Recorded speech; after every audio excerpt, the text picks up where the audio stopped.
ఈ మధ్యకాలంలో నేను ఎన్ని ప్రయాణాలు అయితే చేశానండి, నాకైతే తెలియదు అసలు. నిజంగా ఫస్ట్ టైం ఇన్ని ప్రయాణాలు చేయటం.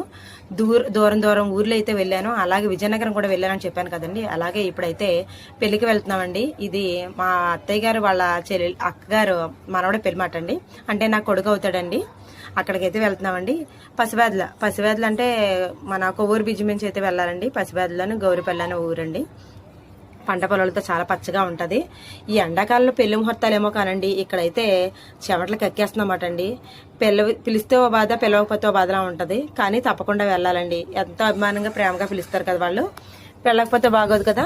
ఇక్కడైతే మేము ఊరి దారే మర్చిపోయామండి. అసలు దారి మర్చిపోయి వేరే చోటుకి అయితే వెళ్ళిపోయాము. ఆటో అతను పాప మళ్ళీ వెనక్కి తీసుకొచ్చండి. ఆటో మీద తీసుకెళ్లాడు ఫ్యామిలీ అంతాని. అక్కడైతే చాలాసేపు ఏంటి ఎలా చేసామని కాసేపు అనుకున్నామండి. ఎలా అయితే ఊళ్ళోకి అయితే వెళ్ళాము. ఆ ఊళ్ళో వెళ్ళేటప్పుడే దారిలోనే అంటే పొలాల మధ్యలోంచి ట్రైన్ వెళ్తూ ఉంటుందండి ఆ ఊర్లోంచి. అదొకటి మీకు చూపిద్దామని వీడియో అయితే తీసానండి.